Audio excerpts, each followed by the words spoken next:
What's up, YouTube? I'm back with another video, and today I want to talk about transitioning from elementary school to middle school, dealing with sickle cell and leading up to my life in middle school, and how the crisis got less. But first I want to recap on my video talking about elementary school,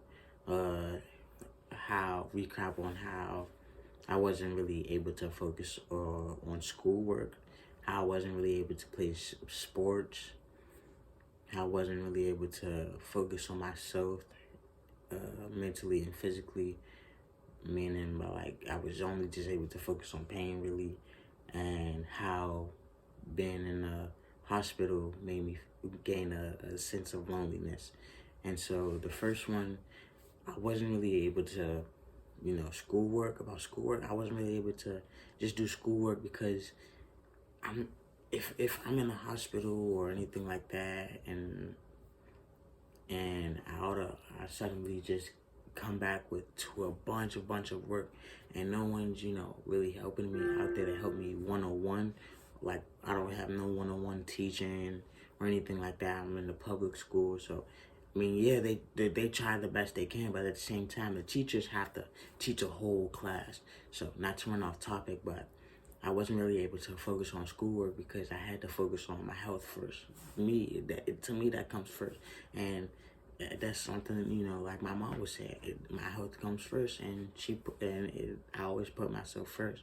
But I wasn't really able to focus on myself mentally or physically, doing so by only just focus on how I could control the pain and try to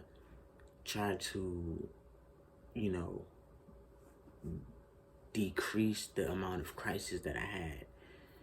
And that was just that when I was younger, I was just growing up, so I didn't really understand the concept of trying to do those things. So I wasn't really focused on that. I was really just focused on having fun and what I was going to do at the hospital, how I can get back to playing or anything like that. Another one, the second topic of recap, how I wasn't to play any sports. I want to clarify, I wasn't able to play any contact sports like soccer, basketball, or football, or boxing. I did box. I didn't mention that in the video though. But I wasn't able to participate in soccer or football because it was, for football, it's just a lot of contact, head-to-head contact, body contact, all of that. And I was a small child, the smallest in my class, skinny, so I just really wasn't able. It didn't really mix well with sickle cell. Plus, my doctor, it just didn't really mix well. Soccer, that didn't mix well because that's just running back a big old field for 90 minutes, and the kind of roughness that they have in soccer, it just didn't really mix well. And for basketball, I could have stuck with it, but at the same time, with like soccer, you're running back and forth. Most of these sports, you're running back and forth to get a certain objective, and it just wasn't good for me because having sickle cell, I also had asthma, and it just wasn't good for my cardio, I guess, cardio system. My circulatory system. Oh, I'm making all kinds of, mixing up words and everything. But, you get what I'm trying to say, hopefully. I tried boxing, and the sport that I kind of stuck with was baseball and tennis. I only did that for a little bit, though. Tennis, I did from 3rd grade to 7th grade, really. And I stopped when I got to 8th. But I just stopped because it just wasn't me. It just wasn't really, I guess, for me, really. And the fourth topic I want to cover is the fourth recap I want to do is how being in the hospital made me gain a sense of loneliness. One, being so young in the hospital, and you're by yourself mostly all day, the whole week you're in the hospital, or the other time that your mother is in there, just watching you, sitting right beside you, making sure that you're good, you're okay, but you don't want her to worry about you for that long, but at the same time, you want her to be there with you. You want your family to be there with you, but at the same time, you know that they have life. They have lives outside of you, and they have things to do outside of you. I did understand that as a child, and I was very passionate and grateful and appreciative that they even took the time out of the day or anything like that, because some people's parents aren't really able to do that, so the kid would just be left in there and they would just call to check up on them instead of coming and see them face to face. But I don't want to stray off the topic. And so now we're getting into the main topic, transitioning from elementary school to middle school. And today I just want to talk about how it kind of decreased the crisis but increased stress levels, I guess, per se. Like, for sickle cell, even if I didn't have sickle cell, let's just say stress. Stress isn't good for your body at all. Mental stress or physical stress. I know that, and I know that very well now. But just like sickle cell and stress, it doesn't mix well, because the physical stress can cause me to go into a crisis. And if I'm already under physical stress, then that means I'm also under mental stress, and that can just, cause a domino effect on pain and just mental pain and everything like that. And it's just like a domino effect. And so although it did decrease in like actual pain crisis, it just increased in physical stress and mental stress and everything.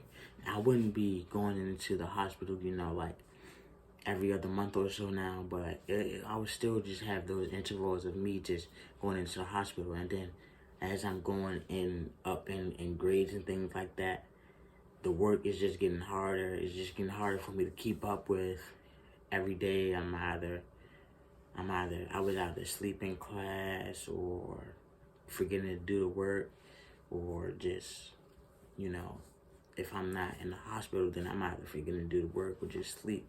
And it's not like I didn't try, because I definitely tried to do the work. I also did the work. I already graduated high school, so you can't say I didn't do the work. I did the work. I proved that I did the work. So, yeah. But I tried, and it just proved to be a challenge for me as I got older. And it just kept putting stress on my body each and every time.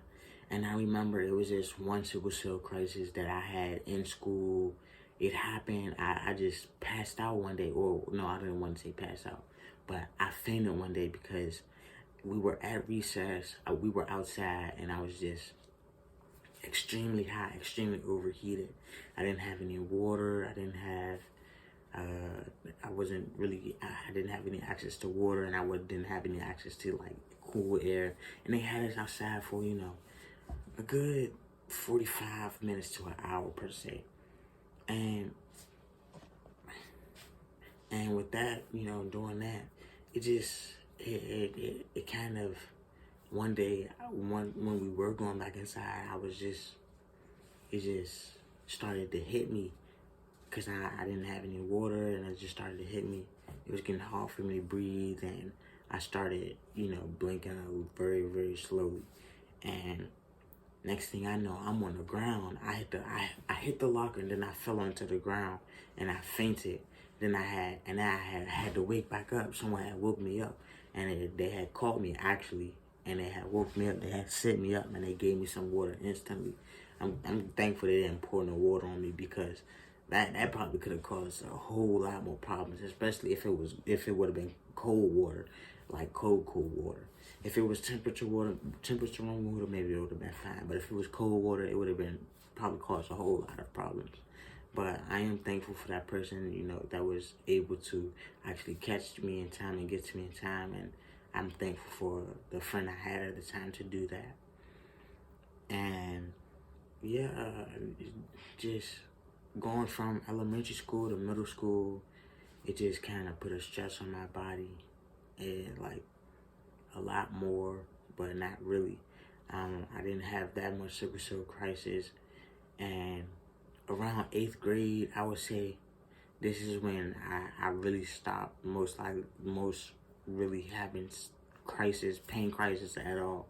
My mom had introduced me to, well, she didn't introduce me. I always know about it because she will always do it for me. She called it Reiki treatment. She did Reiki treatments, breathing treatments, breath work, meditation and everything. And she started to introduce me more into it, I guess, get me more into it to help with the pain and help with seeing myself, I guess, get better easily instead of, just always having to use or rely on medicine, always having to rely on to go to the hospital. And learning what she taught me, it just helped me gain a better perspective on how different kind of practices work for different people, meditation, relaxation, and everything. But I'll get to that in another video, and I just wanted to, share my experience on going from elementary to middle school. And yeah, I appreciate you for watching, and see you in the next video. Peace.